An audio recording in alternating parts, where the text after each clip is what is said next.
has been blistered and charred, then we're able to remove the skin rather easily, and that gives us access to the flesh of that pepper seeds. And so we're removing seeds and skin. That's the goal. And yes, Joshua, those look great. And typically when we roast our peppers, regardless of whether we are placing them on the grill, you can char them over a gas flame or in the oven. Usually then we'll take them off that heat source, place them into a bowl or a container that's covered with saran wrap. So while they're cooling down, the steaming action continues to loosen that skin. Okay, but I want to make sure that we get everyone started at the same time. And I'm so thrilled, first of all, that everyone showed up this morning to retrieve the groceries.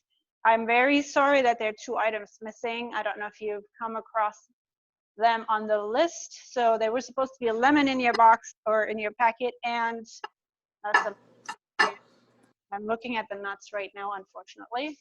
So any nut will do. You could use almonds, hazelnuts, walnuts, pecans, cashews. If we have any of the above and we only need like a 1/4 cup, that would be awesome.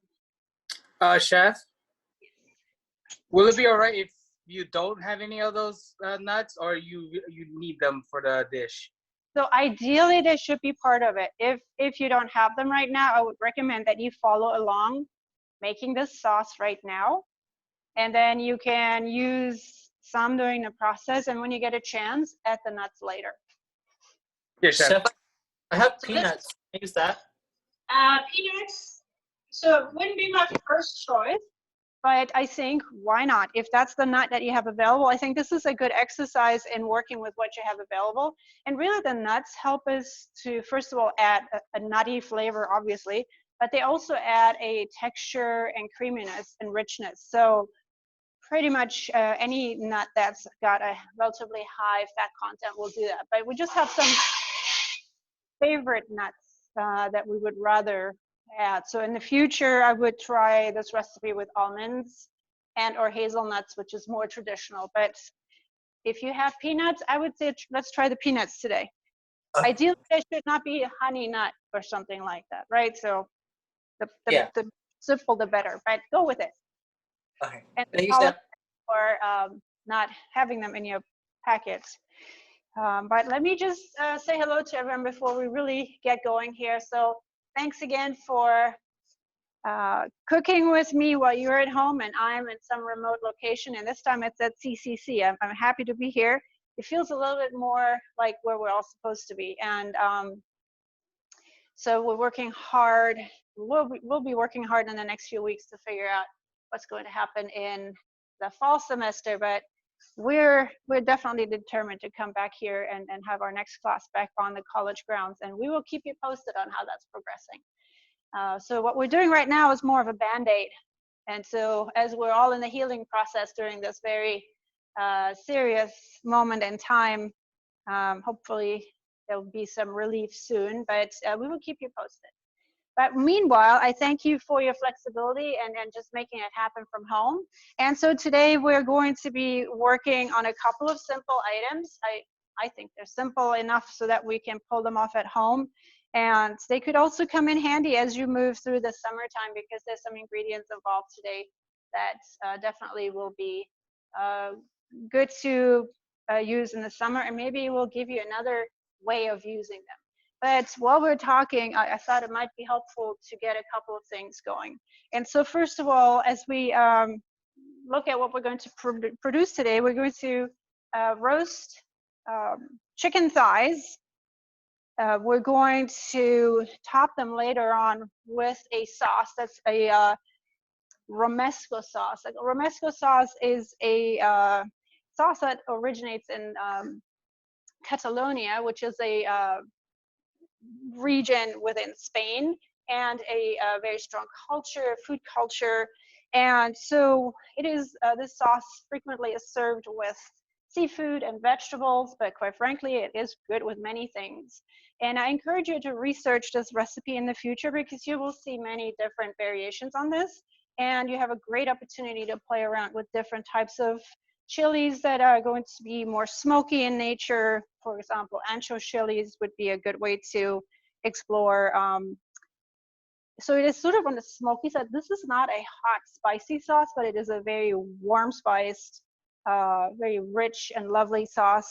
Wonderful texture and very rich, not only because of the peppers, the nuts, if you have them available today, but also just the warm spices that emanate from anything from smoked paprika, if you have that available, or paprikas generally. You can also add cayenne. You can certainly look into different types of chilies. And then we have a way of flavoring this further with a vinegar. And today I gave you sherry vinegar, which is definitely very typical as an ingredient. Red wine vinegar is another one. And certainly you could also work on a combination of the two. So between the red wine and the sherry vinegar, that pairs really well with peppers. So roasted peppers, I should say. So that's where we're heading. I also provided an alternative for anyone who doesn't wish to eat you know, chicken or any other protein with us today. We have an option, cauliflower and romesco sauce. If you ever have a chance to try the combination, it is a really wonderful pairing. So that's where we're heading as well. And then I thought I'd give you an opportunity to work with zucchini a little differently today.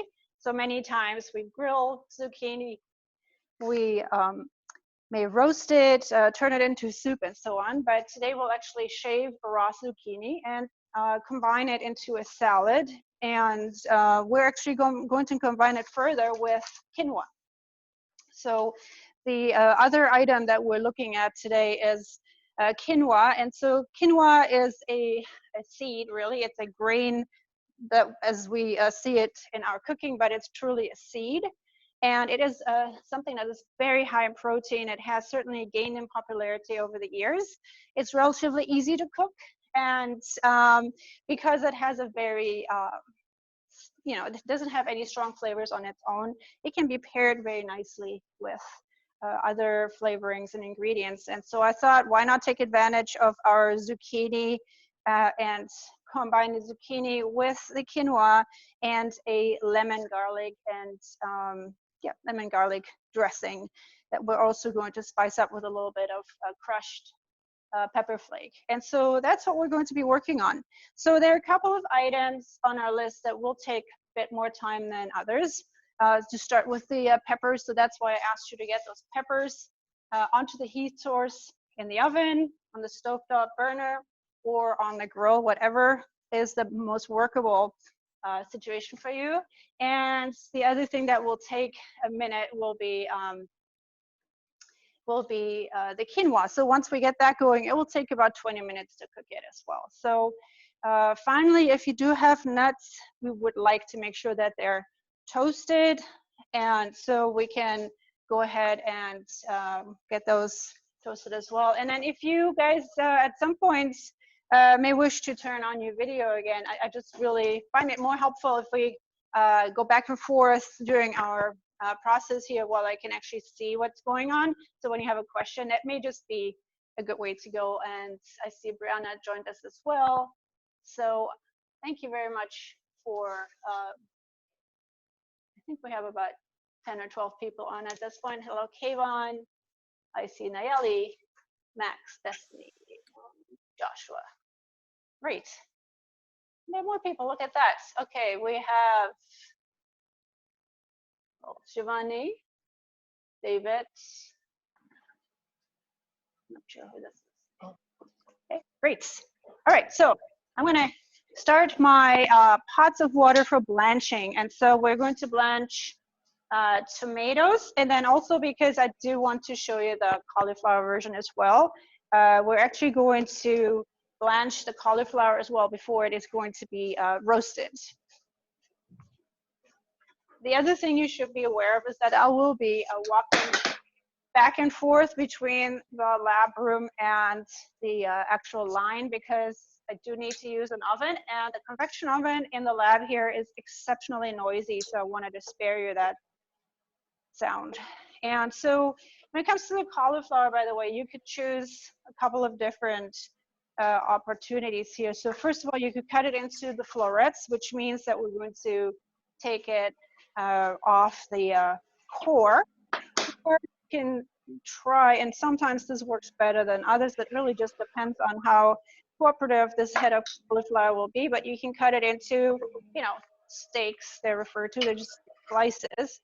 And so I'm actually going to cut it in half, really a quarter. So I've halved it earlier, so now we've got quarters here. I'm going to trim away some of this core. And while that core is really just as edible as everything else, it's slightly more fibrous. And for some, that's just not as appealing. And in a professional setting, that certainly wouldn't be the right way to go. So I'm going to cut that into relatively thick slices here. So this one is staying intact. Very nice.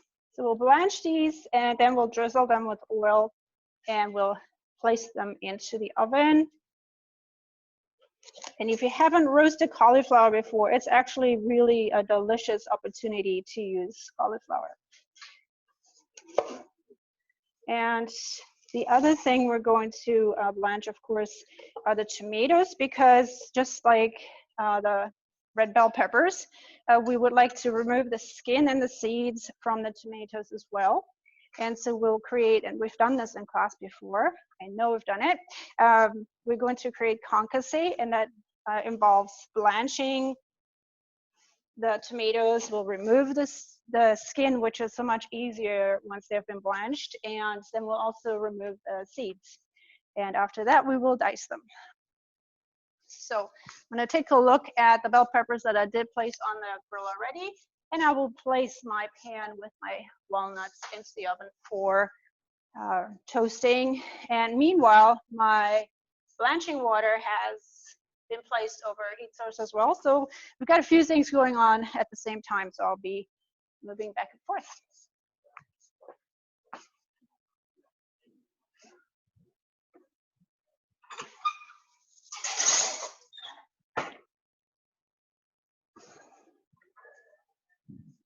Here. So yes, we want them to blister all around. And so what that will do, again, is that it will actually loosen the skin. You can probably see that already. And so I will come back to them in about 5 minutes. Meanwhile, we'll talk about something else. Let's talk about quinoa. So I have my quinoa here ready to go. And so when it comes to quinoa, again, it's this seed that is very nutritious and really rather easy to work with. And one thing I would like you to observe as we cook the quinoa is that eventually it will turn into this very, very pretty little structure that also will still have some, just that lovely little crunch to it that is really what reminds me of quinoa. When I think of quinoa, I think of that little interesting crunch at the end. And that doesn't mean that it's not cooked, but it just has a particular texture that's lovely. And so prior to cooking the quinoa, we actually would like to go ahead and rinse it. And so quinoa actually has a coating that's sort of a dusty coating, and it will also have a soap-like flavor if we leave that on. And so it is going to be something that we'll want to rinse off ahead of time. And once it's been rinsed, that will enhance the flavor, but also will remove some of this unattractive aspect. So I'm just going to rinse about half of this. And so the way we're going to process the quinoa is, so I'm going to use about a half a cup here. We're going to cook the quinoa, then we'll let it cool just enough to mix it in with the zucchini for the salad. So one thing that I do need to make sure of here is that I have a strainer, the YMS strainer that's got openings that are small enough so that the quinoa doesn't just run through. Chef? Yes? Should we use all the quinoa you gave us? Should we rinse it all right now? So actually, I gave you a whole cup of quinoa. So you will, if you were to cook the whole cup of quinoa, it would result in about 3 cups of yield. And so you're welcome to cook it all, but if you just wanted to cook half of it, that would be more than sufficient for today's practice. Okay. A good question. I'm glad you brought it up. Anyone else?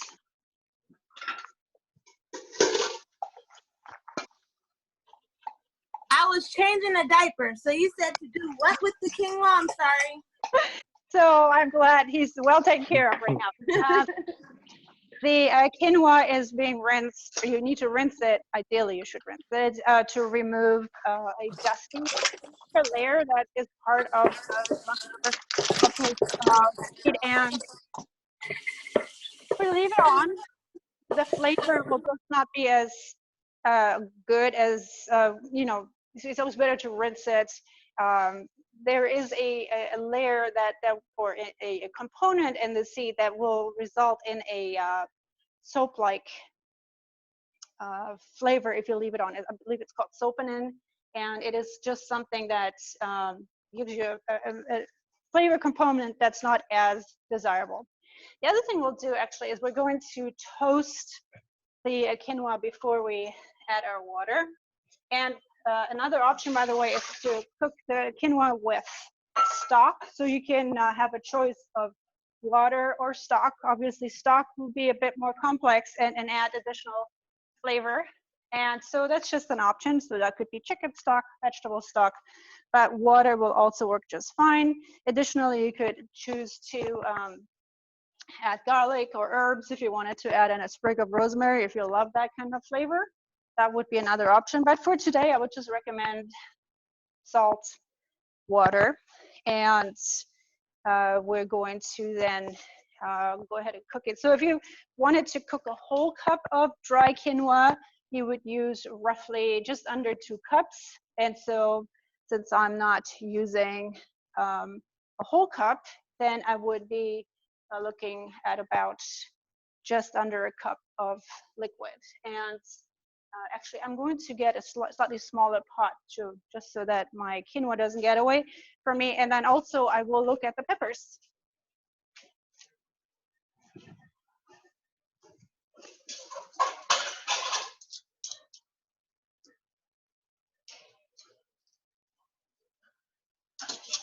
Chef, after we rinse the quinoa, do we toast it? Not yet. Let's do it. Okay. So I'm Okay. going to go ahead, but thank you for asking. I'm going to go ahead and I'm actually going to let Paris catch up for a moment. I think that would be helpful. Okay.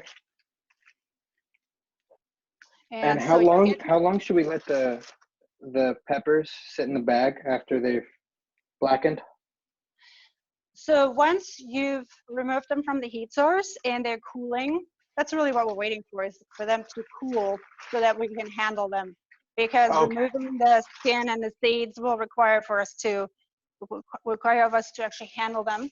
And when they're still very hot, that will be difficult to do. And so, okay, show me your peppers, Max. That would be great. Mine are still in the middle of being roasted. Perfect, mine too. It's okay. Here they Got are. a couple of things going on at once. Okay. Yeah, so I think they're probably a little hot at this point, right? Yeah, they're really hot. So that's why we're gonna, you won't need them for a little while. So leave them in their place and just, they continue to cool down, and that's perfect.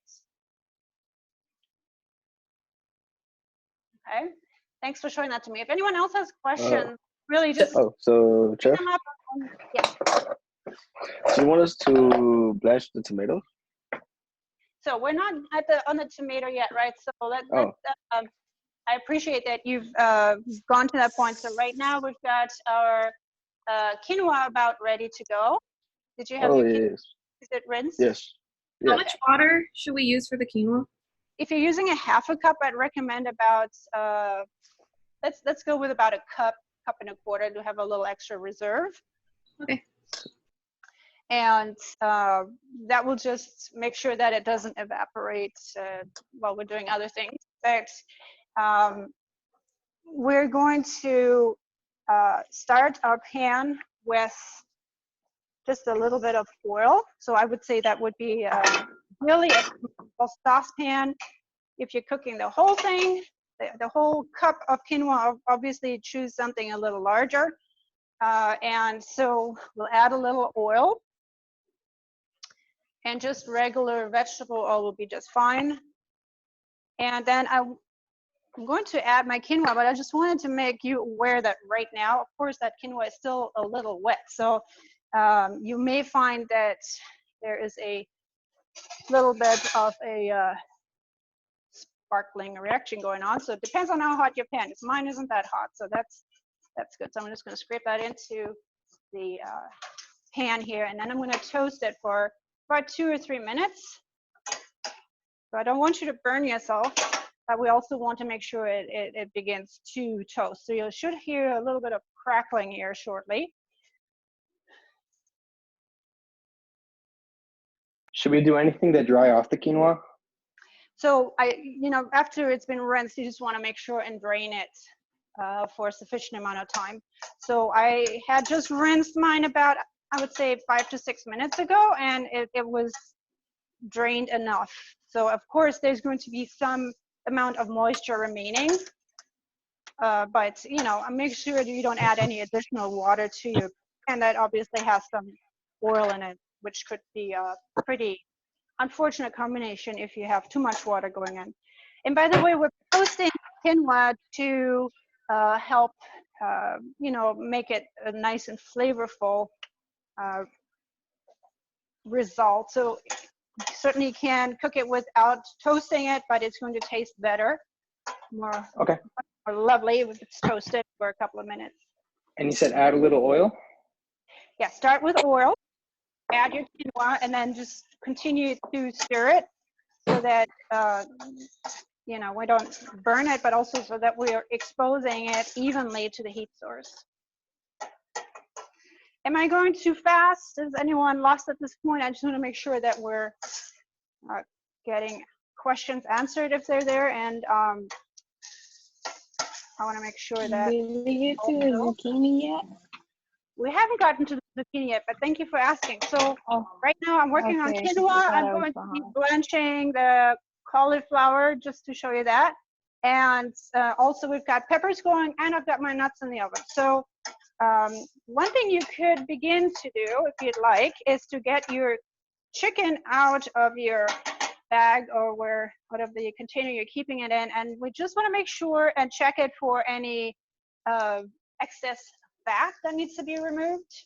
So you should have skinless, boneless chicken thighs, but if there's excess fat, you might want to trim that away. And then if you have exceptionally large pieces compared to some smaller ones, just make sure you have, even sized pieces. And if you're shooting for about 2 portions today, then I would say use roughly half of what's in your bag. You have about 2 pounds in the bag that you were provided.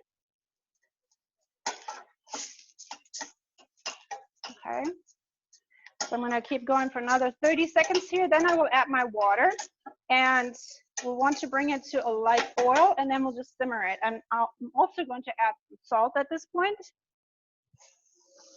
whereas you can add that with the water, quite frankly. I could have waited on that, but here we go. So you could go ahead and toast it maybe just a little bit longer, but I feel that it's in a good place right now. And we'll add this water at this point. So now we'll just give it a stir. So the water again should be roughly for the whole thing. A cup. If you're going to use the whole thing would be 1 cup of quinoa, and that would require just under 3 cups, 2 3/4 cups of water. And so I'm using half of that. I'm going to add just a little bit more. So I'm using right around a cup and a quarter of water. Okay. So I'm going to let that come to a light boil. That shouldn't take very long on this hot burner, but of course, just depends on where you are. We don't want it to overboil. So I'm sorry, we don't want it to boil over the side of the pot. So we'll just watch it for a second here, and I will come back to this once I've placed it on a simmer. I'll come back to it periodically just to check it.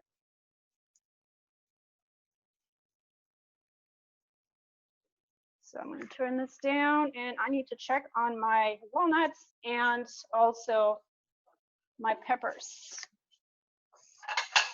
So once the quinoa is toasted enough, you just add the liquid to the same pan? Then you add the liquids. Awesome. So my peppers are almost there.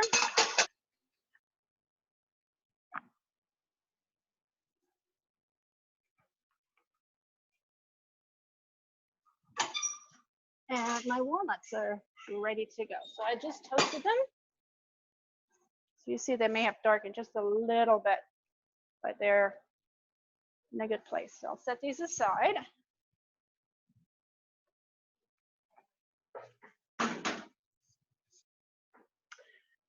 Okay, I'll be back to my peppers shortly. And so here we go. We're going to blanch our cauliflower and also our tomatoes. I'm going to start with the tomatoes. Cauliflower can wait. So I know Giovanni has blanched his tomatoes. I don't know if everyone else has, but just as a reminder, I we're blanched mines too. great. Nice. Good for you. So you remove the core, score the bottom, and then place them into the simmering water. And again, we're not cooking the tomatoes. We're just softening the exterior enough to loosen the skin.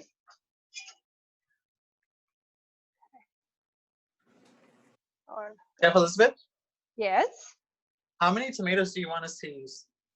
2 tomatoes would be sufficient. Okay.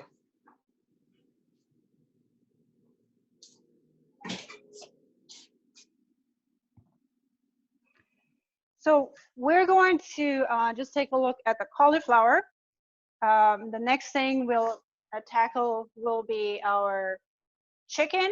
And while the chicken is in the oven, we will concassate, for those of us who have not concassated the tomatoes, we'll concassate tomatoes. And we'll also take a look at the zucchini. So that's coming up next. Okay.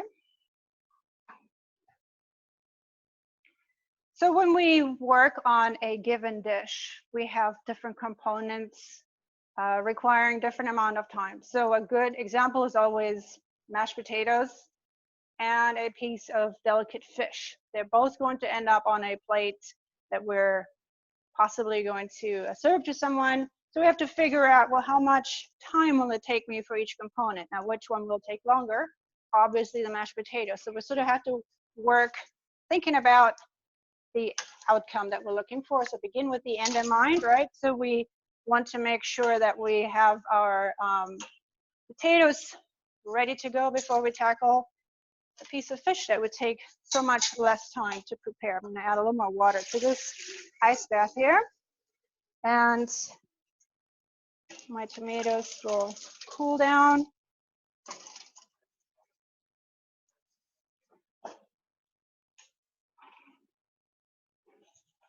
All right.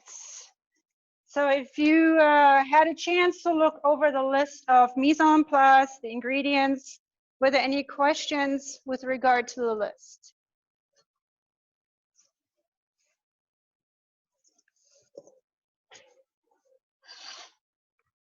That's good. I don't think there were any questions. Nope, no questions.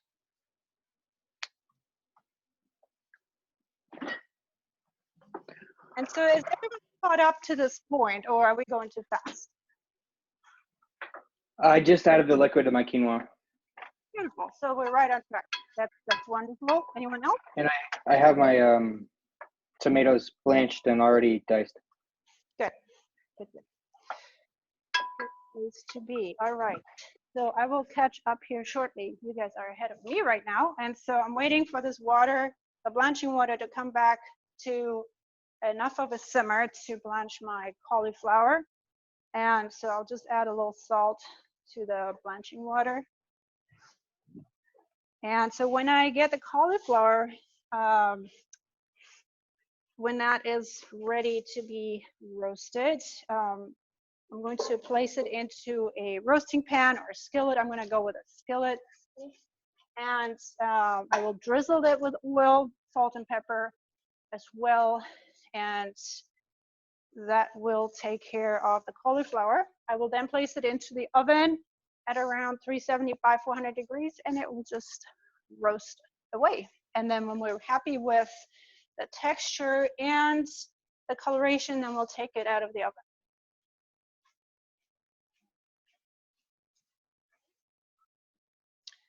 And Chef, so, those- yes, go ahead. How long do you want the bell peppers in the oven? So what we're looking for is really something that you can identify by sight. So you would look for a very blistered exterior. It should Okay. look like it's starting to become darker in color. You should see blisters. And possibly you would also see that it's sort of starting to deflate because the interior is softening as well. Okay. And did you want me to Go ahead. put in the ice water? Say that again? Did you want that to be in the ice bath after?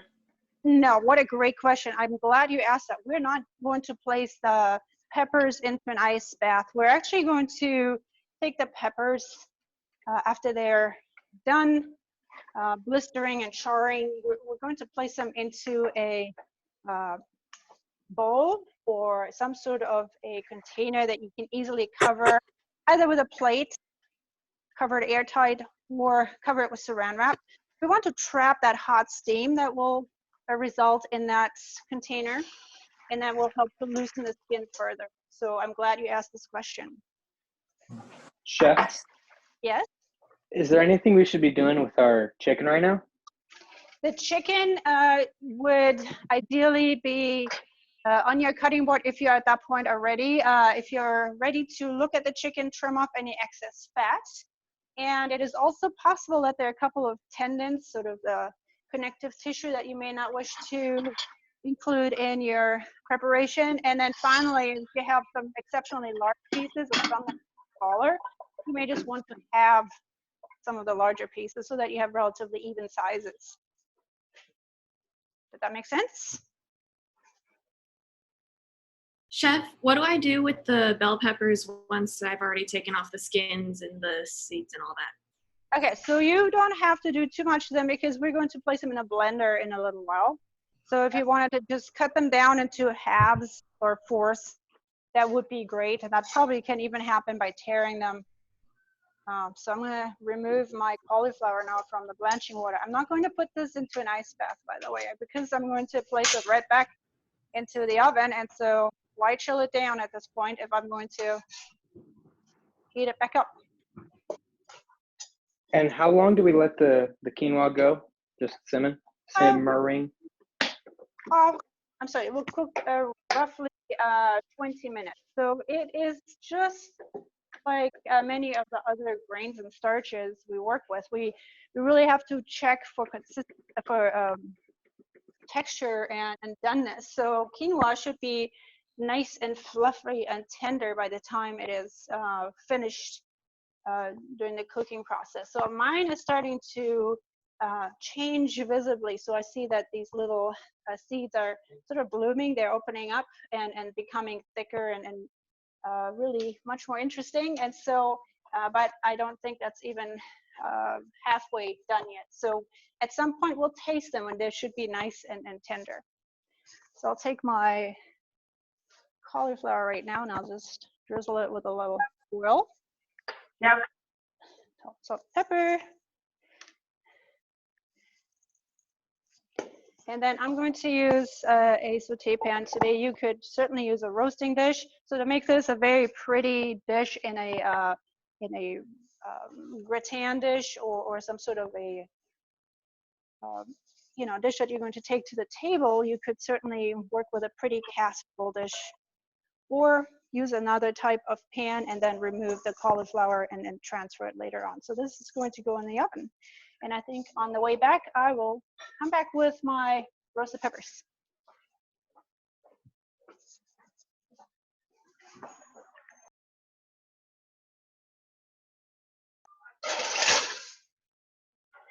Okay, so I've got these in the oven now at 400 degrees.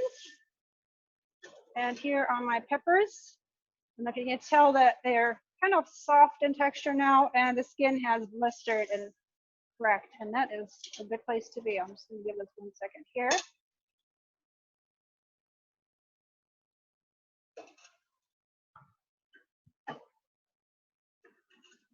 And off we go. Here we are. So for the peppers, chef. So do you want us to take out the seeds and all the Yeah. interiors? You would go ahead. I won't touch mine right now because they're really quite hot, but Oh, yeah. skin is coming off already. So what you should find is that the skin will remove very easily, and Oh, yeah. you will also find that you can actually pull out the little stem right here. So Yeah. this will pull out very easily, and that gives you access to the interior. On the interior, you'll find membranes that have seeds attached. So we're trying to get rid of the skin, the stem, and the All seeds. the And let me just seeds. tell you something else that I've come across too many times that I just would like to recommend against. So occasionally you'll see people rinsing roasted peppers underwater. And it is really, it's a tragic thing to watch because Chef, how much liquid for the quinoa? I'm sorry. let me just finish my sentence and I'll get right back to you. So Yes. when you wash roasted peppers, you're washing a lot of flavor away from that roasted pepper. So Oh, yeah, yeah. don't wash the pepper. If you need to remove stubborn pieces of skin, you can use a paring knife and just scrape against that skin. That works really well. Paris, I'm sorry. What was your question about the quinoa? How much liquid? So if you're using a half cup, which would be roughly half of what I gave you, then you will use about, let's just say a cup and a quarter. Let's go with a cup and a quarter of water.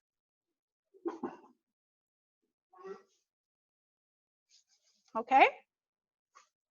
So I have my tomatoes here as well, so I'm just going to do that while I'm waiting for my peppers to cool. And take the skin off. And I'm realizing that I didn't bring any saran wrap, so I'm going to just trap the heat. Hey, chef, Yes. how many chicken thighs should we use? So Everything you gave us? I gave you 2 pounds, which would be probably 6 servings. And so unless you would like to cook all of that, you may go ahead with maybe a half or a third of that. Yeah, I'll do that. So I just gave everyone a little extra.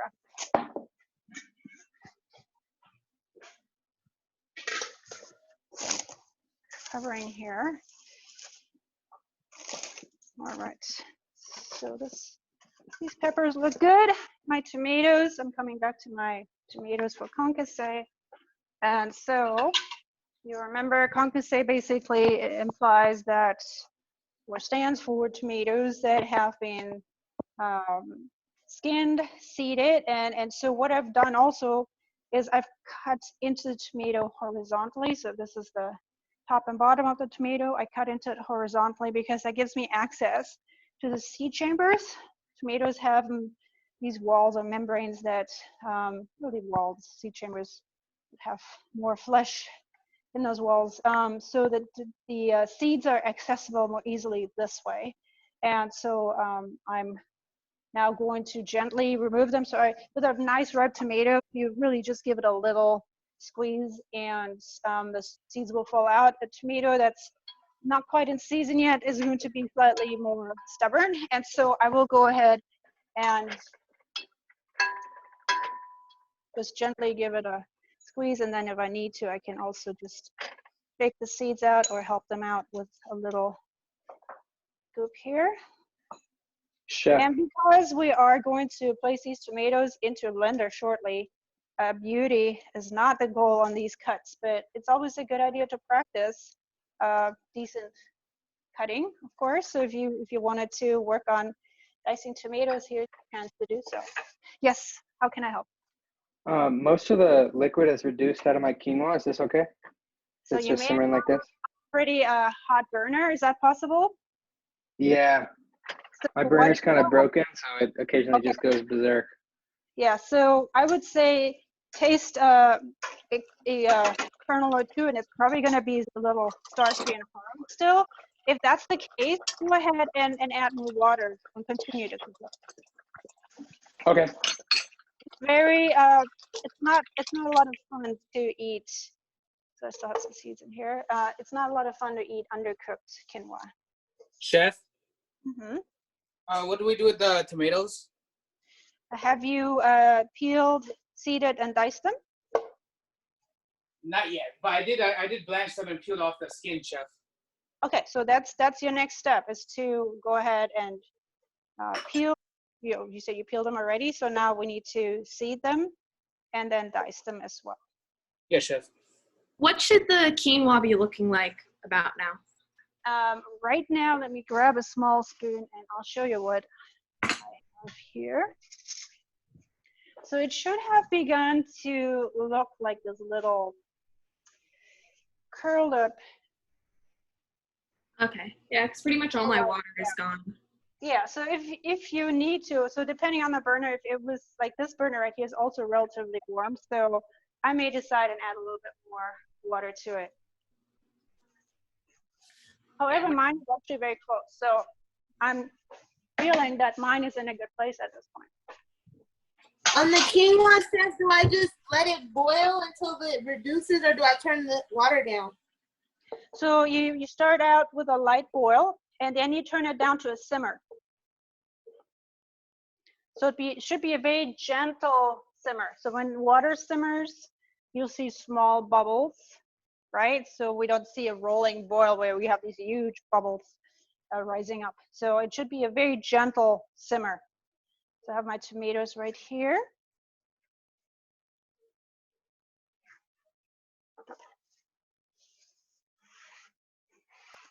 Also, Chef, the extra meat that you gave us, Yes, was that already frozen? yes. And so would it be bad if we refroze it?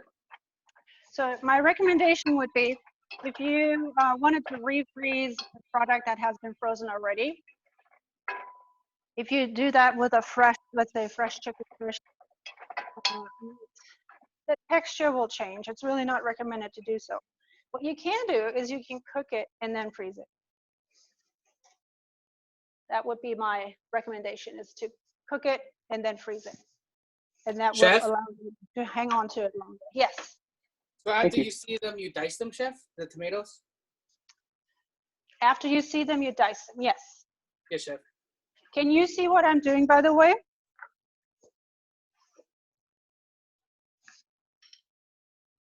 Yes, Chef, I can.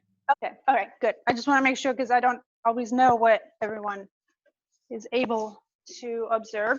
So I'm going to look at my chicken right now, and then I'll move on to the zucchini. And my chicken has been waiting here. I'm going to put on my gloves just for this task. And is everyone doing okay? I might have over toasted my walnuts. Kind of forgot about them. Okay. Well, these gloves are not great. My gloves are not great, so I'm gonna. So if you have more walnuts, I would say go ahead and give it another try. So my chicken here. Yeah, they're kind of. I trust Yeah. you on judgment. Okay. Chef, I don't know if I cooked the quinoa. You say it's supposed to be fluffy, right? It should. So when you bite into it, it should be tender. So it Oh, shouldn't because starch up. What? they're like at this point. Let me see. Can I see it? Oh, there. Like, oh, pretty fire. Okay. And Right there. what actually, that looks quite good to me. What is it you're concerned about? Oh, just asking you. Just asking. Yeah. It should be nice and soft, Oh, yeah. tender, right? So when you bite into it, it shouldn't have a sort of gritty, starchy, unpleasant texture to it. So I'm just going to trim away a couple of things I don't like on this chicken thigh here, and then Want to make sure get that in the oven because we need to move on to other things. So I'm just not too happy with a lot of extra fat, but other than that, it's quite ready to go. Now you have an option to do romesco sauce. As I said, it works with a lot of different foods, seafood, absolutely, vegetables, wonderfully. And so chicken, of course, is such a flexible item to work with as well. After the quinoa is done, what do we do with it? So you actually will set it aside because we're going to incorporate it into a salad. And it is definitely a good time to just let it come down to a slightly cooler temperature. And actually, before you set it aside, you may want to take a fork and just fluff it. So not no major skill there. Just take a fork and just gently fluff it up and separate the kernels. And I will do that shortly with mine. But right now I'm going to, Where do you want us to put the tomatoes after we're done blanching and cutting it? just set them aside for now. In a minute or in a few minutes, we will actually go ahead and combine our peppers with our tomatoes and some of the seasonings I gave you. Okay. So for now, just set them aside. Chef, Yes. how's this for the diced tomatoes? Is this okay?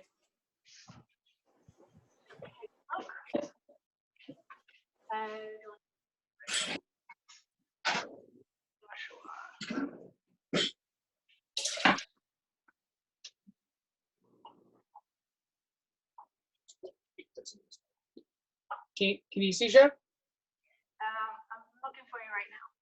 Oh, there we are. That looks good. Thank you, Good Chef. for you. Yes. So what do we do with the chicken? So season your chicken with salt and pepper. Heat a pan that you're going to use for roasting. And so I'm going to use a saute pan. I will start the chicken on the stovetop and then I'll put it in the oven. So, Jeff, for the peppers, do you want us to slice them or julienne them? Put them into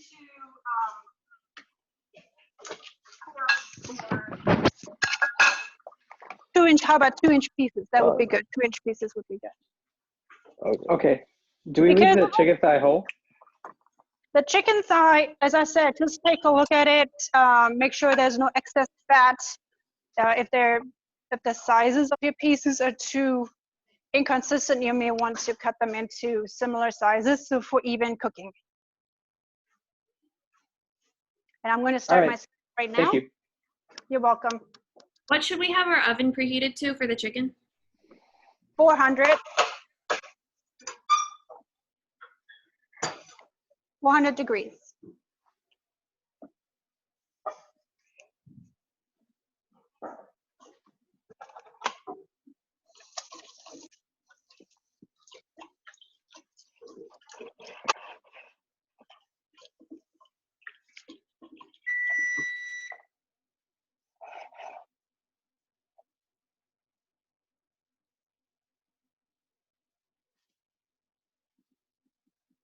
All right.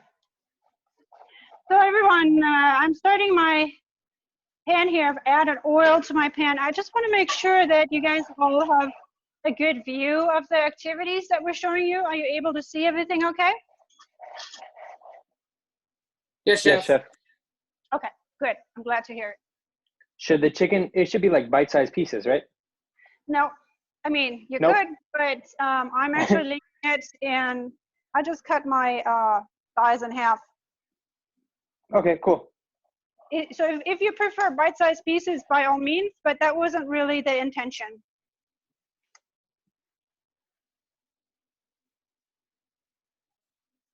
Chef, for the bell pepper, do you want us to take off the skin?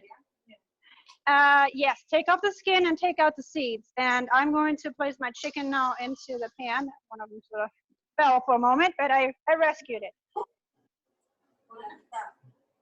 I have some pieces that are a little bit on the larger side, so I'll start with these. Now in this, we have a little less opportunity for a presentation side. So I'm going to use the skin side to start my chicken. I will brown the skin side and then I'll flip it over and place it in the oven to finish the cooking process. You place the pan in the oven, chef?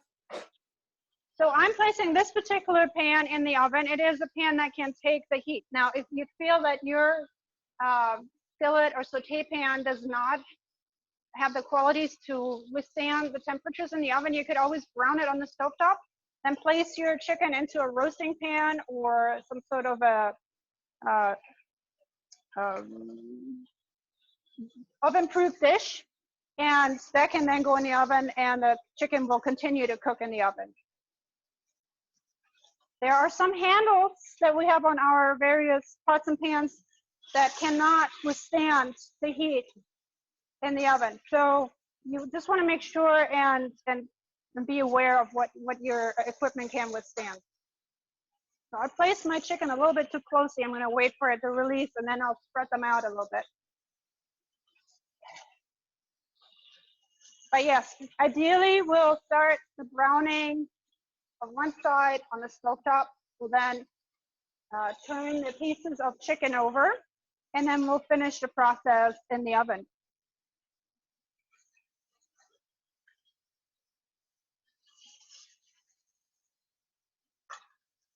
Chef, Yes, what did you season your chicken with?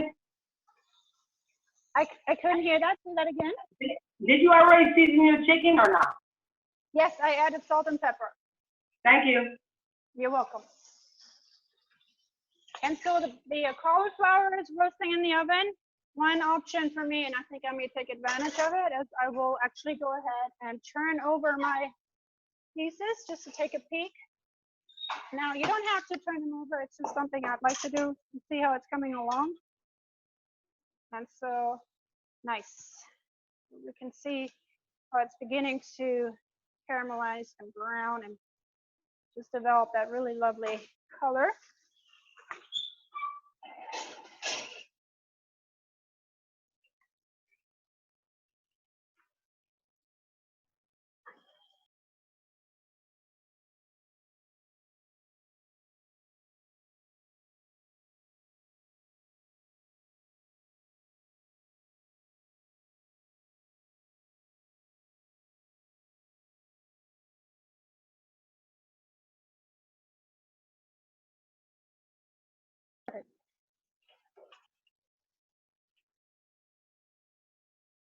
Okay, so how's everyone coming along? Did you see the cauliflower?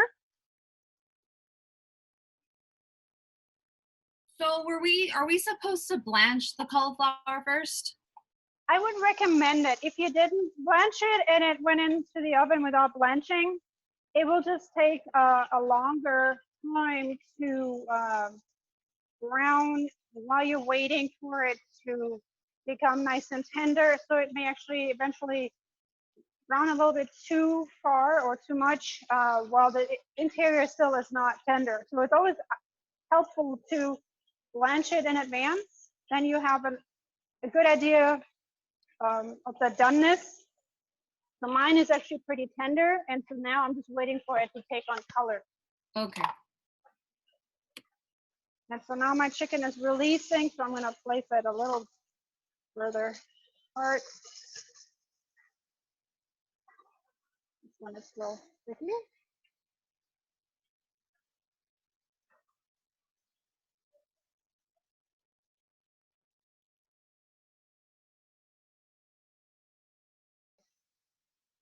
Okay.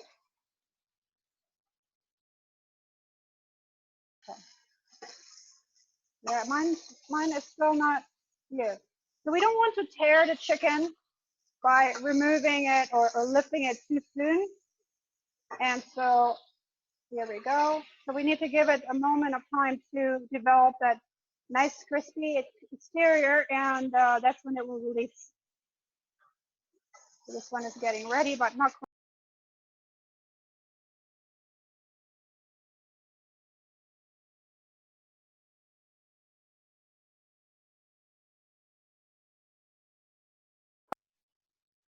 Just as a reminder, if you have questions or if you want to make sure you're following along according to plan, just be be on video or make sure to observe the video.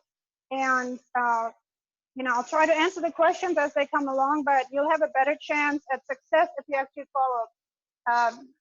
follow along and keep good eye contact here.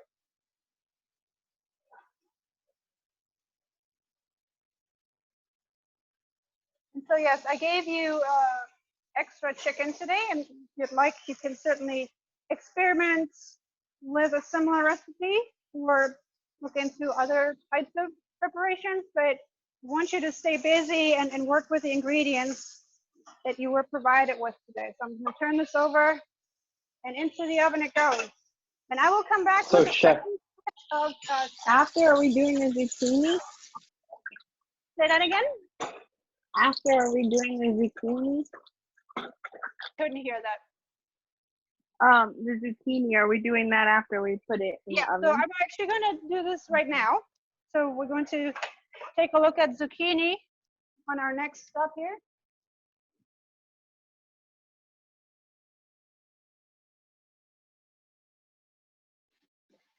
after the chicken is brown on one side, we flip it, then we put it in the oven. So you will flip the chicken once it's browned on the first side you placed it on, and ideally that would be the skin side. So that's where the Yep. skin was attached. So it is not recommended to force it off the bottom of the pan. So if it's still stuck, give it a little longer until it releases more naturally. Also, if your chicken is wet, then it's always good to dab it dry before you let it so that you just, if you have a wet piece of meat, really any type of protein, it will always be more likely to stick to the pan. And so once you've flipped it over, place it in the oven, and it will continue to cook there. And Destiny, I just wanted to follow up and check in. How's your chicken doing? It's still cooking. Cooking, good. Okay. Yeah. All right, so let's talk about the zucchini. And so on the zucchini, I mentioned to you that we're going to use it a little differently today. We'll actually work with it in the raw states. We will thinly slice it. We'll really shave it if you want to look at it that way. And then we will dress it with a flavorful garlic and lemon dressing, or something that will certainly make it even more delicious, and will flavor not only the zucchini but also the quinoa. So when it Chef? comes to, yes, We preheat the oven to 400 for the chicken. 400 for the chicken. Yes, chef. Okay, so let's take a look at the zucchini. So if you've ever worked with a mandolin, that's absolutely fantastic. That's the greatest way to go on thinly slicing these types of ingredients. If you don't have a mandolin, we can use other tools to get to a similar result. And so, first of all, they are small mandolins that are not necessarily made for the commercial kitchen, but really come in handy also to keep with you in your knife kit. Another option is your peeler. So you have a vegetable peeler, and so this is what we're heading toward. We want some nice thin slices. And so the length of them, I'll leave up to you, but what will happen is that you'll take your zucchini and you will actually go ahead and peel slice by slice. And that is what we'll be using in our salad. So you need to apply just a little bit of extra pressure, and then this is what results. Okay, I'll keep What doing if we this. don't have a mandolin, chef? Well, what did I just talk about? Do you see what I've got in my hand? Oh yeah, yes, chef. And did you guys see the list of mise en place I recommended? I send you guys information through your inside portal.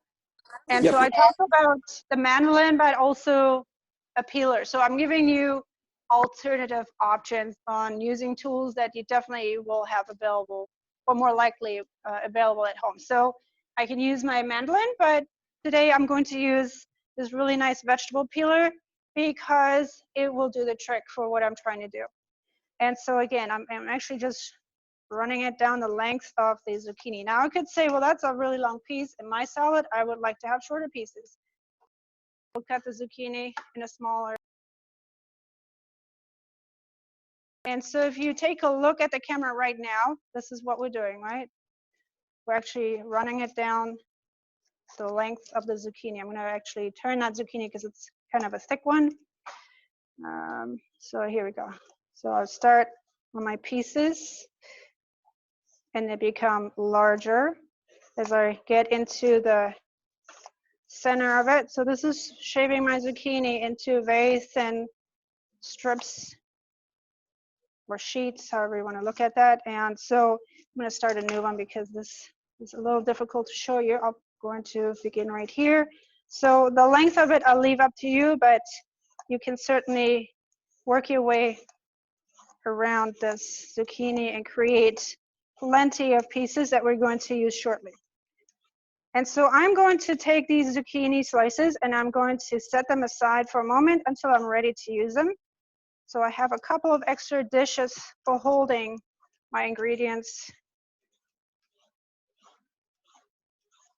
Now for this purpose, you may decide, depending on the size of your zucchini, the seeds in the center are going to be more pronounced or not. It really depends on what you have there. And so you decide on whether you would like to work around the center, which I would recommend. So I'm going to turn that. Now leave the seeds alone for now. How long should we have the chicken in the oven? Well, what is the temperature we should ideally reach? What do you think? Oh, 165. There you go. So I would say about, for these pieces, it would probably take about 20 to 25 minutes. Okay. So we'll continue with our various components to our dish, and then that should be perfect timing for the chicken to be ready. So I've got my zucchini now, and so that is my part for it. I'll set my extra pieces aside. And so the next thing we're going to use in our zucchini salad is basil. I gave you all a little bit of basil. So the basil is something we'll cut into a chiffonade. Does everyone remember what a chiffonade represents? Yeah, it's when you roll up the herb and cut it. Wonderful, thank you, Destiny. So that's what we're gonna do right now. And so that usually works best with the larger pieces. If you'd like, you could certainly begin with those. And you need to have your knife ready to go. Roll up maybe 1, 2, or 3 pieces, don't overdo it. And so the chiffonade I would recommend for this because it also adds visual interest. It's really a nice cut for basil or other types of herbs when they're being added to a salad or for garnish. So they're rather delicate in their structure, in their size. And so here we go. These are my first 2 leaves. And so that will come in handy in a little while. I'll put these on a little dish. Here's my chiffonade of basil. I'm going to do 3 more leaves, and then I'll set the rest aside for later.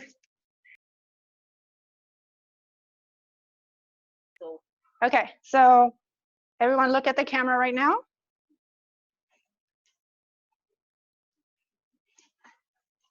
And I can see what you're doing. Here we go. Here's the chiffonade. Please take a look, and that is what we're shooting for. So about this fine wispy structure would be the best way to go. Okay. And we do that by rolling the basil, then cutting it? Yes, so you can see right here, I've got my leaves. I'm rolling them up into like this little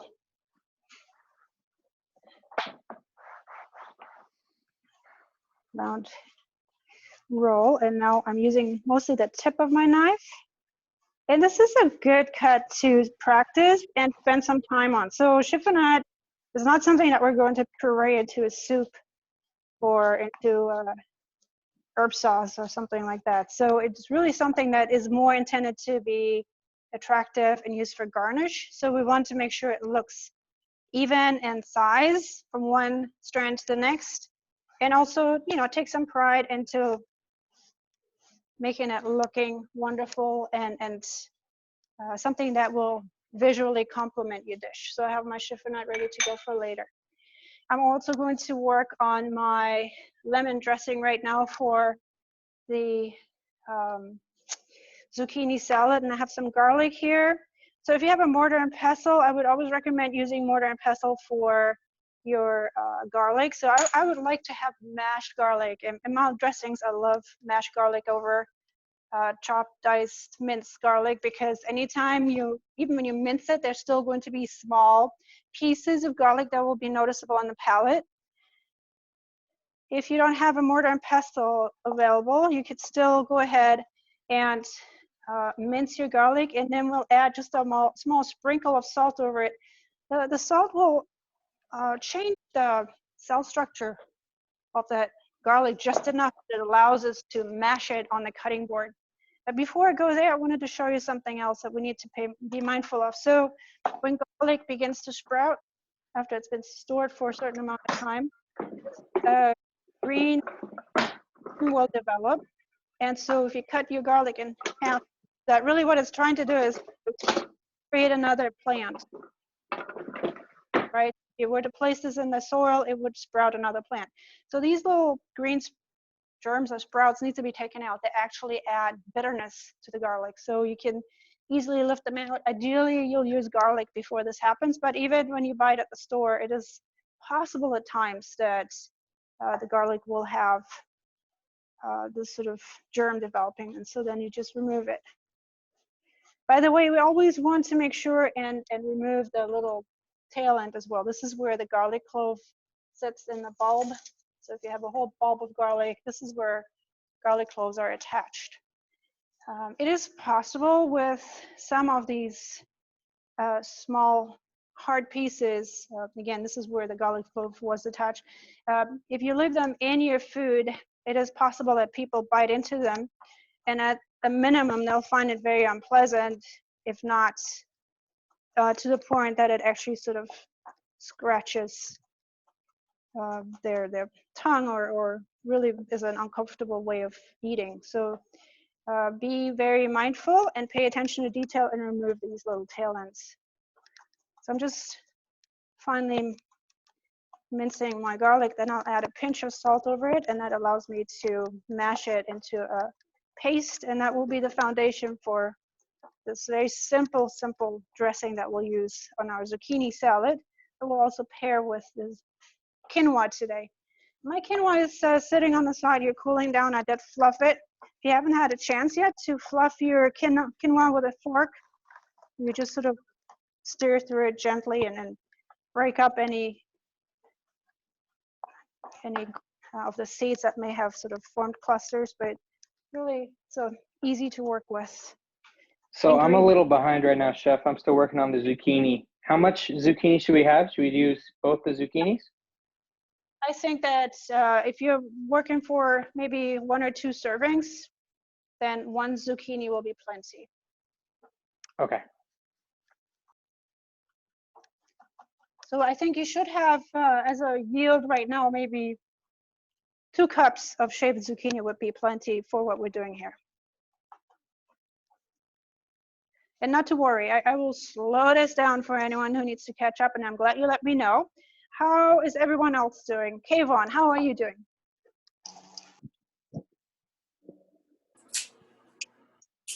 Chef? I'm just checking on my chicken, and I'm checking on my cauliflower. Nice. Oh, you're doing both. Awesome. Yes. Great. I'm sprinkling a little salt over my garlic here. Yes. So for the zucchini, you said you want it shaved? Yeah. So I would recommend the vegetable peeler. Oh. That would be Well, I the have- easy. I have one of these kind of things. You can on the side there on your Yeah.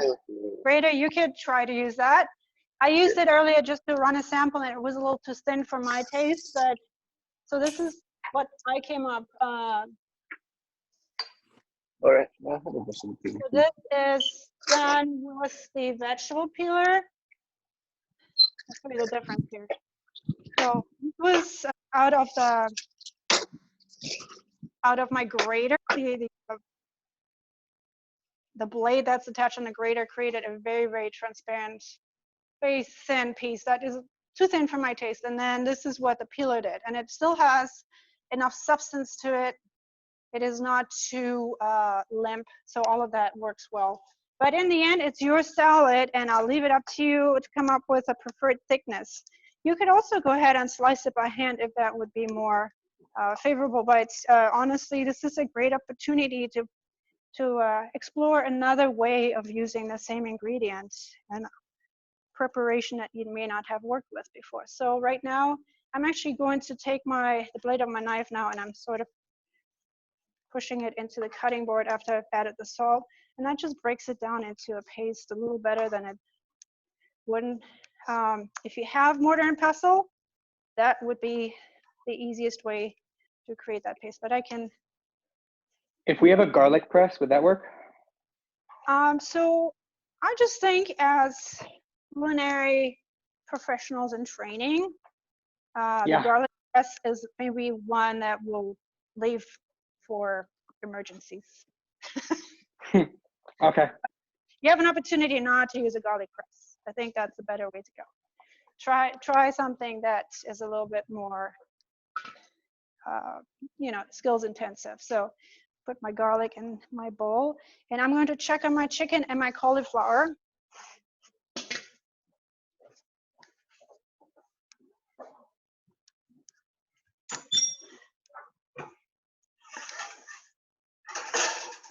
So here's my cauliflower. I'm actually going to retrieve it from the oven because it has taken on a little color, and it's also very tender. And then I have my chicken right here.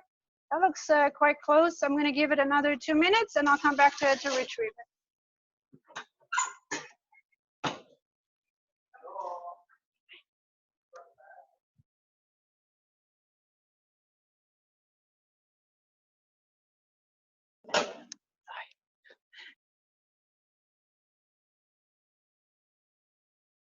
Chef, Yes.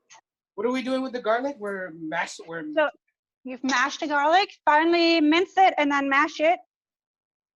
So the thought is that when you have garlic, and even when it's minced, you still have small pieces that may be noticeable on the palate. So by mashing it with mortar and pestle, or by mashing it on your cutting board by adding just a little pinch of salt, that will help you soften that texture on the palate so that you don't have these fragments of garlic that are so noticeable. Does that make sense? Yes, Chef, thank you. Okay, something to explore and experiment with. Chef Elizabeth? Yes. I'm a little bit behind right now. So what are we doing with the garlic? So I'm going to give everyone time to catch up. I'm glad you guys are telling me this. We're making decent time. We're almost at our final state here, but if you are behind, continue to finely mince your garlic next. We've already done the tomatoes. We've taken care of the peppers. I haven't done my peppers yet, so I'm going to catch up by working on my peppers as well. And then I'll wait for you to catch up on the garlic, and then we'll go from there. How's that? Thank you, Chef. You're welcome. Yes, Chef. Awesome.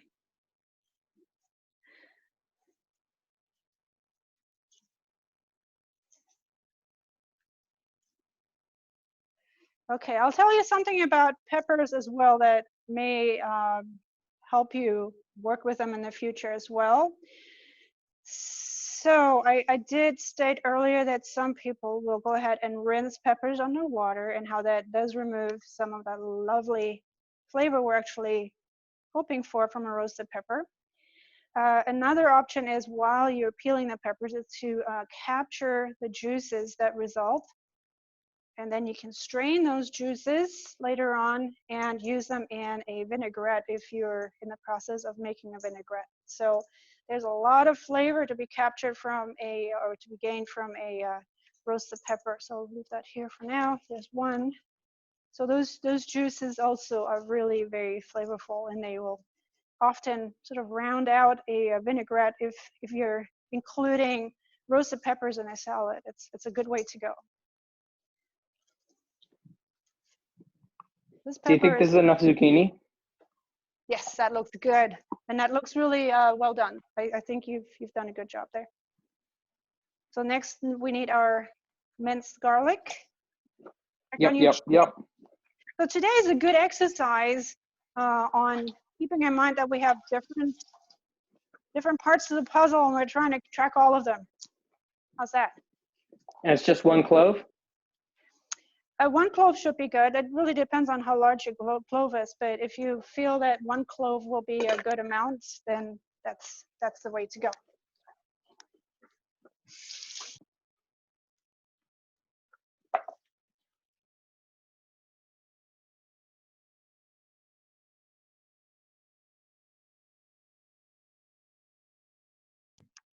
Okay. All right.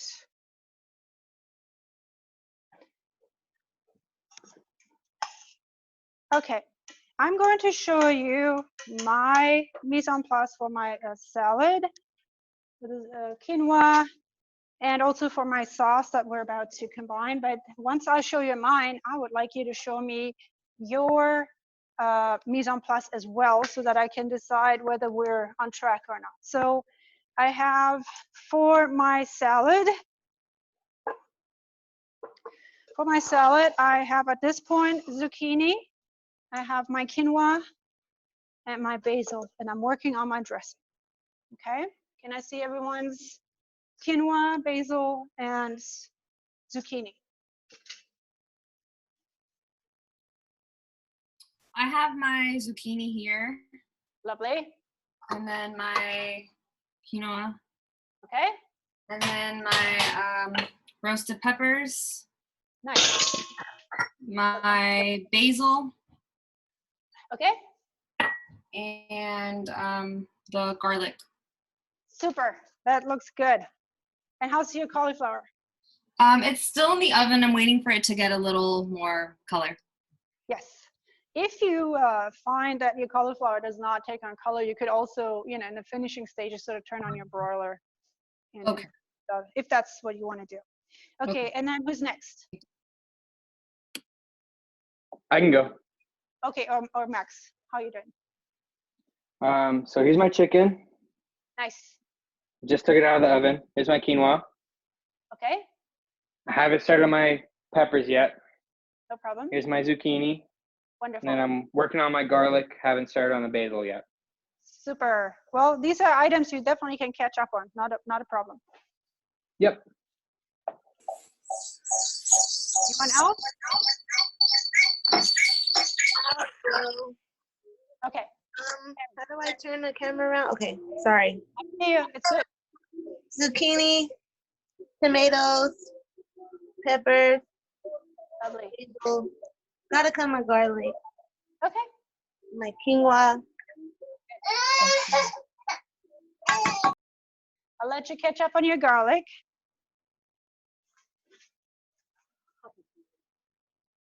Brianna, how are you doing? Hi. I'm just taking care of my chicken right now. I have all my mise en place and everything. Okay. Everything else is done. Thank you on wearing the chef coat too. I'm very happy. Great. Who's next? I'll go, Chef. Okay. So I have my zucchini here, and then my peppers, Okay. the diced tomatoes and basil, All right. and then I got my garlic. Uh-huh. And here is my quinoa. All right. That's a cute little amount of quinoa right Yeah. Something happened that I wish I not to share right now. But there. that's what I'm working with. Show me the basil again. The basil. Uh-huh. It's how it's cut how it's thinly stripped, like, or how what was the How wide would you say your strips are? because gotta be more thin, huh? Yeah, so under 1/8 of an inch is what we're looking for. Yes, chef. That's, Get right on. that should be maybe twice the, not even twice the thickness of your knife blade. Yes, chef. Okay. K1. I'll go next, chef. Chef, Okay. Oh, nice. okay, this is my chicken, my cauliflower, my tomatoes, my I got two different ones. I'm sorry, but I got red bell pepper, my quinoa, my zucchini, my basil, and I have my garlic. Lovely. Okay, wonderful. So I'm going to retrieve my chicken right now, and then we're going to make our romesco sauce. Oh, You guys are still catching up on garlic for your lemon dressing. Go right ahead. We have plenty of time for that. We're going to get to it shortly. Chef Elizabeth, I just finished the garlic. Did you want us to mix it with anything for the lemon dressing?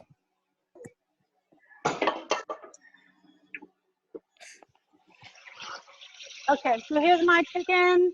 Also took on good color. I'm very happy with it. And I'm going to bring that back into the classroom, and then we'll talk about the lemon dressing and the romesco sauce. So I know that a couple of people are still working on their garlic for the romesco sauce. I'm sorry, for the lemon dressing. So meanwhile, I have my blender for my romesco sauce. I'll wait on that for a moment.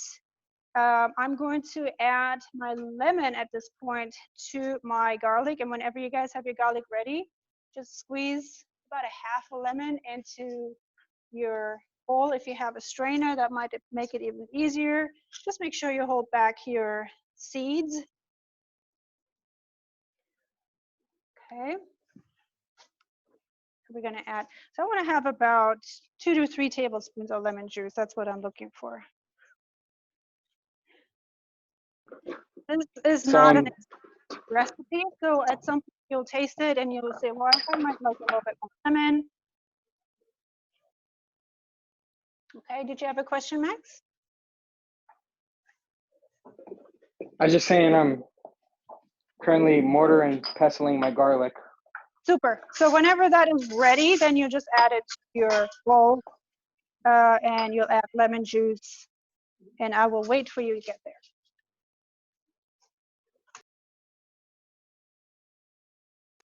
And So then what are we doing? Good to see your mise en place. So after the garlic and the lemon, do we add the basil? No, actually the basil will be left till the very end. So don't add it in because it will just become destroyed in it. We're going to mix everything together shortly. So we're actually going to,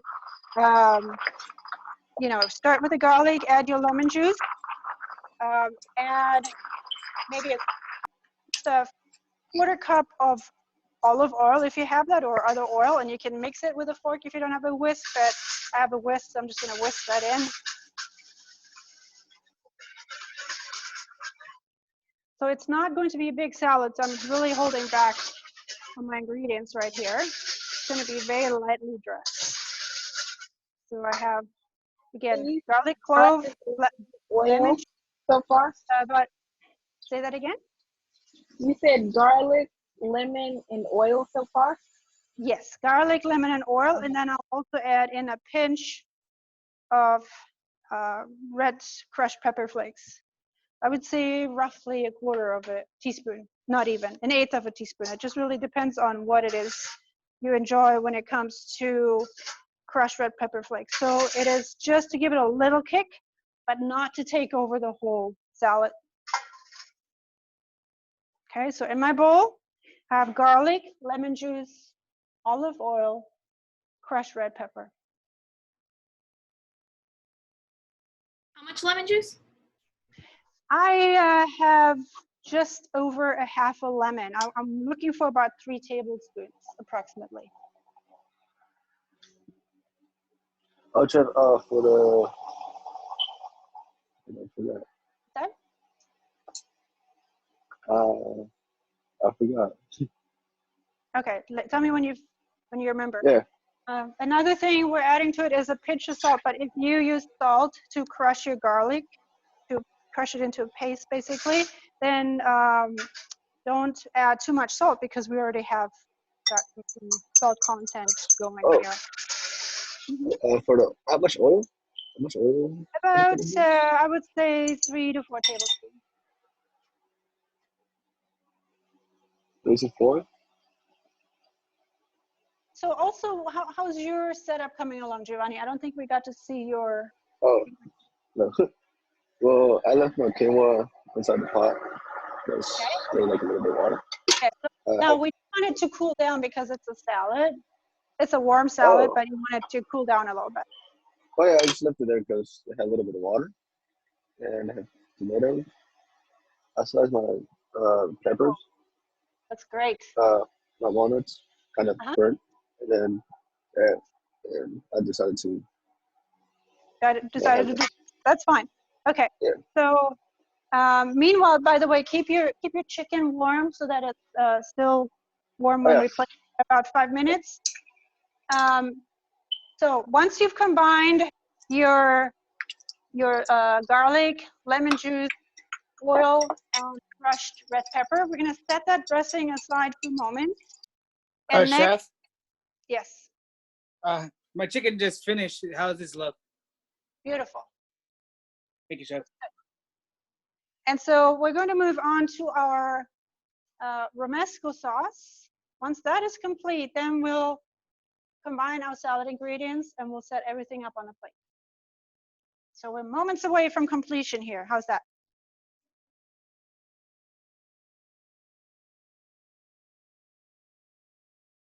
Yes, Chef. They want to show? Oh, Chef, may I see your How are you? dressing?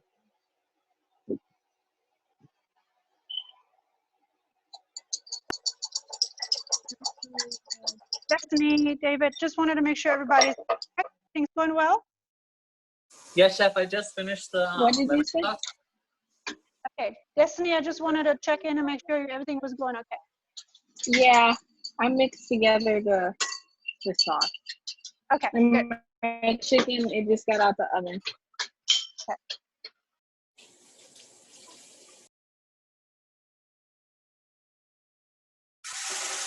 Okay.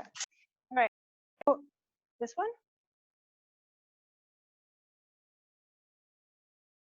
Okay, so Destiny, what do you have in your bowl there?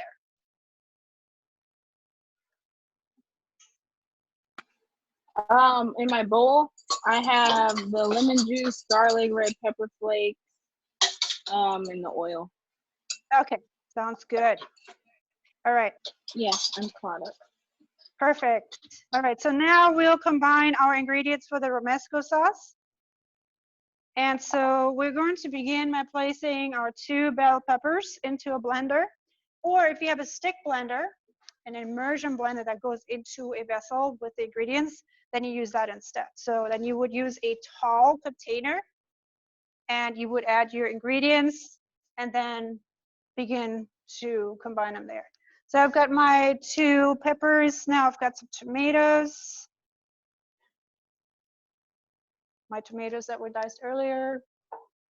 And I will also use about a half a teaspoon of cumin. So with the spices, Chef? I can use a little bit more than you need. Yes. How should the peppers be cut?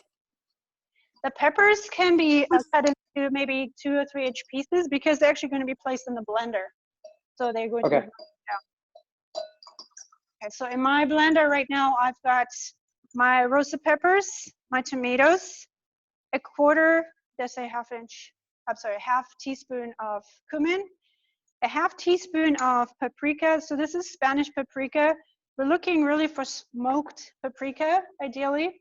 Or in the long run, if you wanted to explore other recipes, you'll see ancho chilies, different types of chilies that really add smokiness to this dish, to this sauce.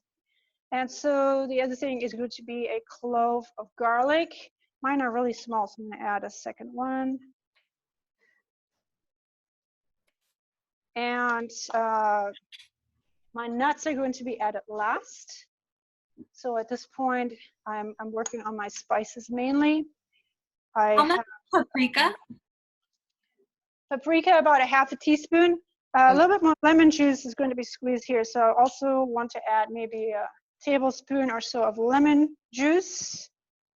And that can be adjusted.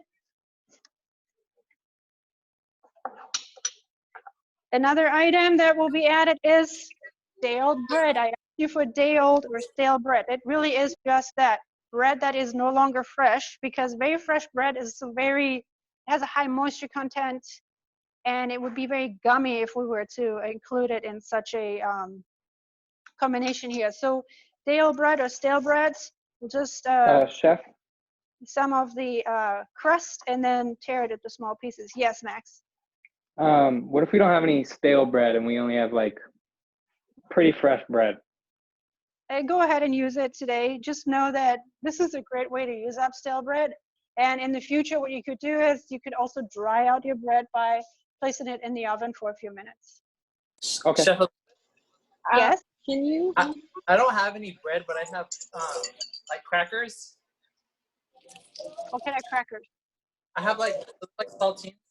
That's all that I have. I would just say don't worry about the bread. The other thing you could use is breadcrumbs, if you have breadcrumbs. No. Okay, so I would say don't worry about it today. It will just thicken your sauce. Okay. Chef, Mm-hmm. so I added tomatoes, peppers, and you said that you can add breadcrumbs?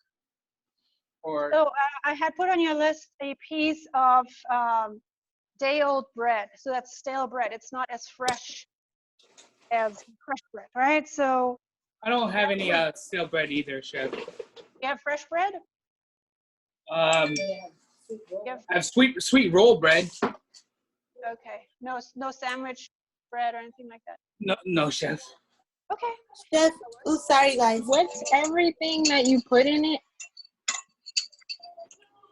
How much oil do I put in the dressing? A lemon dressing, about 3 to 4 tablespoons. Okay. And Destiny, were you asking about what's in the blender at this point? Yeah. Okay, so in your blender at this point, you should have your peppers, your tomatoes, a tablespoon or so of lemon juice, a half a teaspoon of cumin, a half a teaspoon of Spanish paprika, a garlic clove, and then we'll also add about a tablespoon or so of sherry vinegar or red wine vinegar. I gave you guys a small container of sherry vinegar. Don't use all of it. Add maybe about a half a teaspoon or a teaspoon with vinegar. We always want to make sure and add a little bit in the beginning, and then we can always add more to it as we go forward. But you can't take it out, right? So add a little bit of vinegar. And how much breadcrumb? I'm sorry. So if you're using breadcrumbs instead of bread, I would say use maybe 2 tablespoons worth of breadcrumbs. But ideally in the future, you'd work with actual bread. And that just helps to thicken it. And so it's a good way to make use of stale bread too. I'm gonna turn. Would sourdough bread work? It's something you can do. So I'm sorry, you said sourdough bread? Yeah, would that work? Yes. It definitely gives us additional flavor, sort of a tartness, but I don't think that would be hurtful at all, harmful in this way at all. So I'm gonna turn on my blender right now. Chef? Yes, Joshua? How can I help you? How's this bread? Okay. Is it So bun bread? is it very sweet? Not really. Or no. Okay. So as long as it's not sweet, you can try to use that. Do I have to break it up in pieces, or can I put this whole thing in the blender, chef? Tear it into 1-inch pieces. Yes, chef. You don't need the whole roll there. Maybe half of it is good.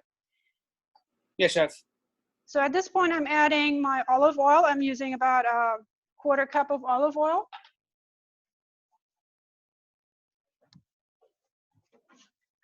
And finally, my toasted nuts.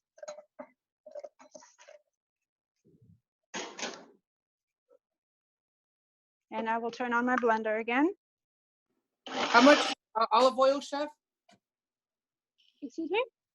How much olive oil? Sorry. A 1/4 cup. 1/4 cup of olive oil. In the blender? So in your blender, along with the peppers and tomatoes, now you're adding the olive oil. Yes, chef. And we add the walnuts too, right? And the nuts. And the spices? And the spices. Yeah, let me just go over it one more time. So I've got in my blender here my peppers, tomatoes, garlic, cumin, Spanish paprika. I've added my lemon juice. How much oil in the food 1/4 processor? cup of oil. Okay. Lemon juice. And my about a 1/2 teaspoon of the sherry vinegar. You can just add a little bit more, but start with a 1/2 teaspoon. And on the bread, by the way, the stale bread, the day-old bread, we just wanted to make sure and remove the crust because it may not incorporate too well otherwise. And the last thing I'll add. Okay, also, if you look at your screen, you'll see the recipe displayed. Does everyone see the recipe? Yes, chef. Yes, chef. Yes, chef. Wonderful. So there's your reference as well. Chef, Yes.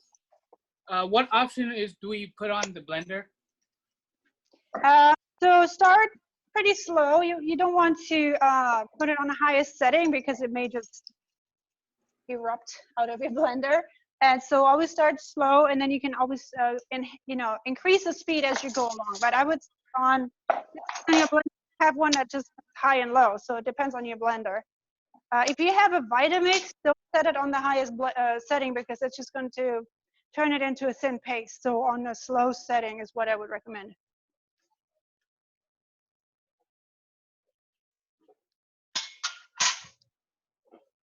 How is that working out?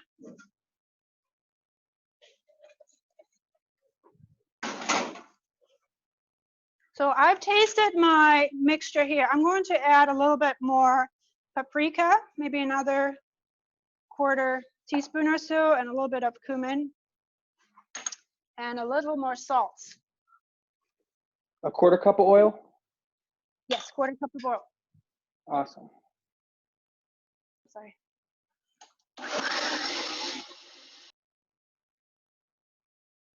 All And right. then salt and pepper? Salt and pepper. So at this point, I'm going to go ahead and taste it. We are going to bring this thing here to a finish in less than 5 minutes, believe it or not.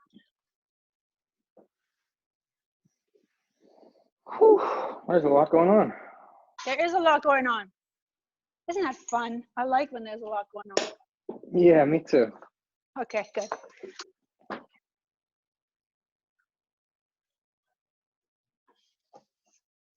Okay, we're going to let that sit for a moment. So run it through your blender, adjust the seasoning. I know you haven't tasted this before, so you're probably wondering what you're looking for seasoning-wise, but it should have a slightly smoky note.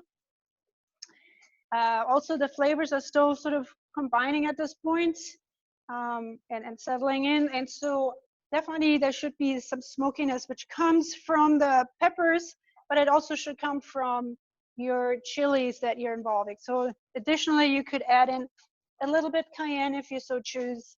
It really is up to you how to evolve this sauce once you've made it a couple of times.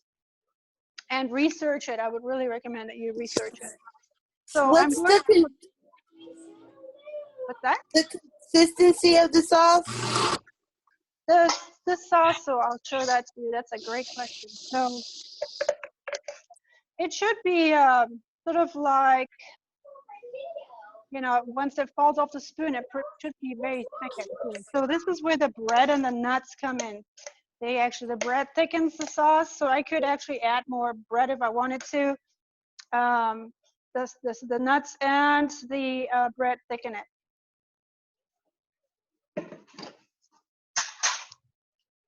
Another thing you can work on in the future is to adjust the amount of tomatoes. Of course, salt and pepper make a difference here. So I'm at a point now where I'd like to go ahead and plate my dishes. So I'm going to finish my salad. So I have my lemon dressing. I'll just give it another little whirl here. So it says on the dressing again, just lemon, garlic, olive oil, and the red peppers. Yes, and then we'll add a little bit of salt and pepper as well. Got it.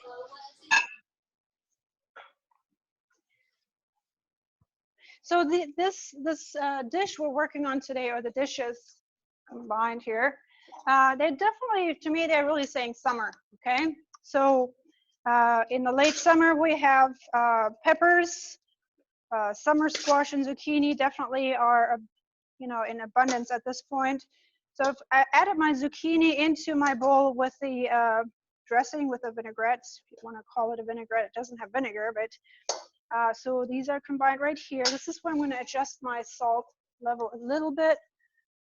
So I have my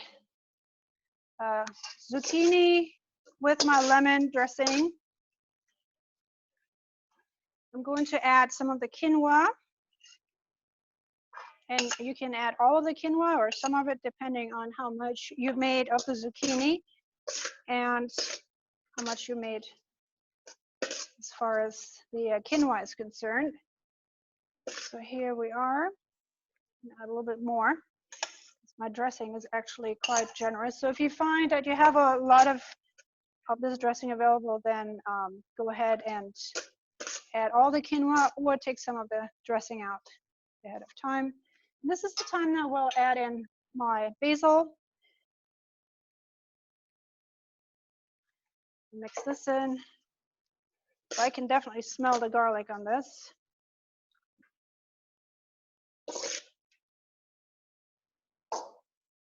And now it's time to serve up my dish. I'm going to start by actually placing down just a little bit of my sauce. So I'm actually going to place that down and I will rest my chicken on it and I will finish with more of the sauce. Chef, could I see your salad again? Salad, yes.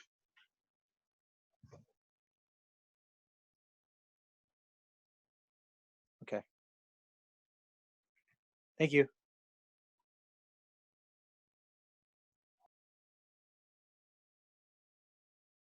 So how is everyone doing? Are you pretty close to where I am? Yes, did you mix in the basil with your salad? I mean, the rosemary? Yeah, just at the very end, I added in the basil. The basil, okay. Mm-hmm. Yep. Okay, so now I will continue to build my plate. So I have my zucchini salad. And here is actually the cauliflower. Again, I'll do the vegetarian version similarly. Okay, so here we are.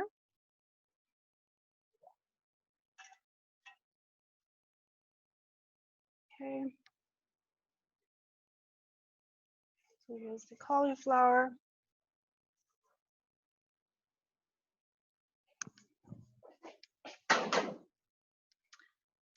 Okay, I will add my salad right here.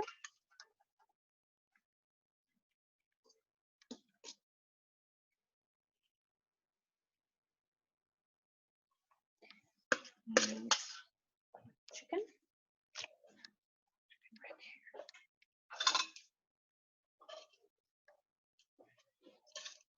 Okay, here's my chicken.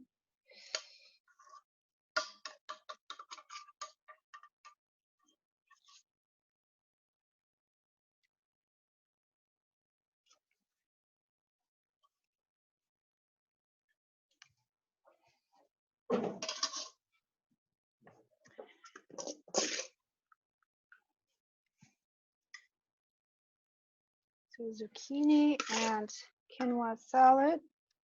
And I made a mess, but I'll clean it up.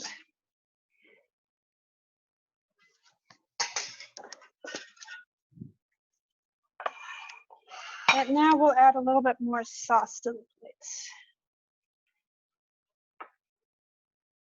Okay.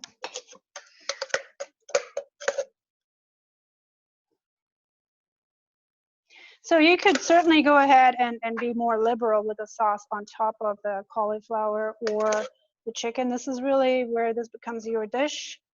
If you make this type of sauce very smoky and very intense, which is definitely an opportunity you have, then you know, you decide on how intensely that should be represented on the plate. So I'm going to garnish with just a couple of leaves of parsley that I took from the garden earlier today. And here you have it. So thank you for your patience. Thank you for your commitment here on getting this done today. And here we are. Okay. And this is our version, once with chicken and the other with cauliflower. Any questions? It looks great. It looks really good. Well, so here's where we need to refine the dish. And this is where what I should have reminded you of is to make sure that you only use a little bit of the vinaigrette with your salad, or you make a lot of salad and then all of that is definitely going to come in handy. But just keep that in mind. The intensity of your sauce is something you can certainly play with. Again, research different types of chilies. Maybe go a little less on the tomato. It really is up to you. And the different types of vinegars, red wine versus sherry vinegar, can also have an impact. And then, you know, the smokiness that we can amp up through that use of different types of chilies, the smoky paprika, and so on.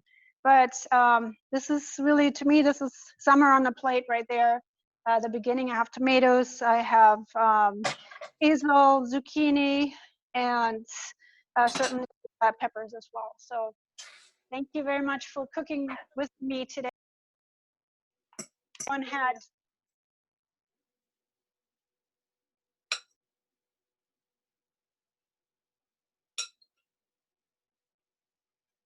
so before I go, I wanted to find out if there are any plates we could look at before we say goodbye to each other, because I'd love to see if you had success with it and how things work. 1 second, Chef, I'm getting it together. Okay, no problem. I'm very happy that you're at that state. Chef, how does mine look? Okay, so I see, where's your sauce? I didn't see your sauce. Show me your sauce on there. Okay, so you have a lot of sauce underneath, good. And then, you know, just for fun, if you have a little bit of, I saw you snuck in some rice there too, that's good. If you wanted to add maybe a sprig of basil for decoration, that would be good as well. Just to give it green, but that's just a recommendation. And you know, one thing, by the way, is how we apply sauces. So that's something you can play around. Yes, Chef. Thank you. Thank you for the Chef, Yes. Chef, this came out. This is mine. Okay, this is Kayvon? Yes. Nice, and you got both of it on I there. only have one plate. For you, I think you did well. Did you? How do you like the flavor of the sauce? Yes, it's really good. Okay, Good. So, Thank you, know, Chef. you're welcome. So with this sauce, by the way, I would recommend that everyone taste it in an hour or two and see if it has changed at all, because as the ingredients sit and combine further, the flavor adjusts, and it may be an interesting exercise to see how the sauce changes and if you can adjust it. Anyone else for the Here's mine, Chef. done? Okay. So I couldn't really see your sauce there for a moment. Okay. It's underneath. Okay. Nice. And how did you? Here's mine, Chef. And I What'd you say, don't Chef? like quinoa. How did the flavor come out on the sauce? It's really good. And I had smoked paprika. Okay. Oh, good for you. Yeah. That makes it nice and smoky. Good. All right. Well done, guys. I took a little bit more of everyone's time. I'm sorry, but well, I'm not really sorry. I'm enjoying this, but no, I promised you an earlier end to this. Well, Ta-da. no.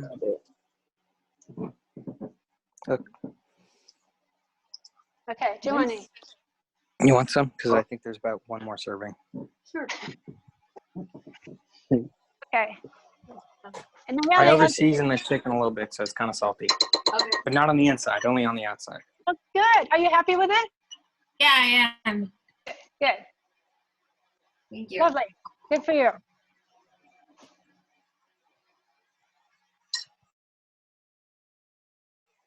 All right, we're also going to say goodbye to each other by having our dishes displayed, if that's okay with everyone. This is our last savory workshop here.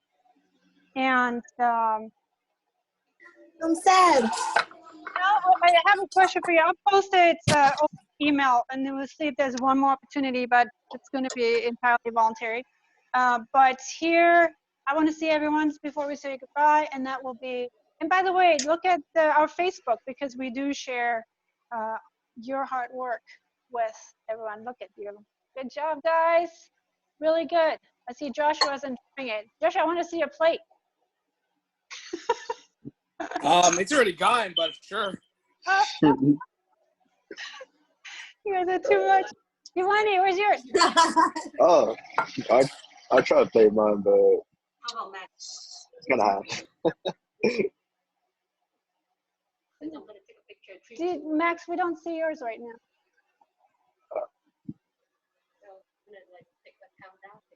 Okay, so we're gonna count down and we'll take a picture and then you get to eat. And I see Brianna is putting a finishing touch there.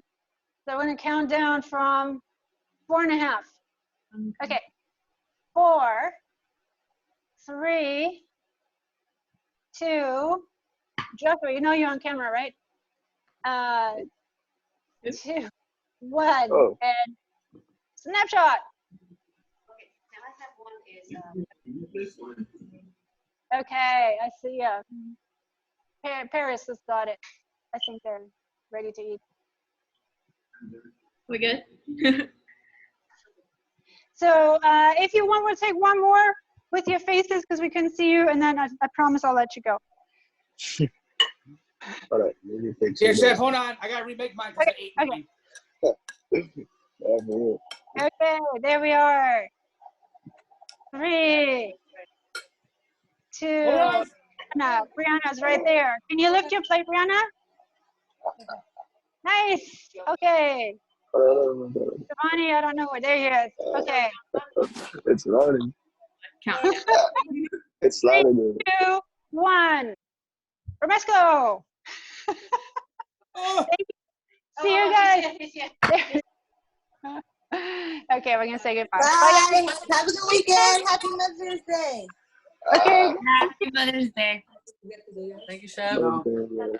Happy Mother's Day. I got mine. Thank you. See you guys. Happy Mother's Day, Paris. Chef.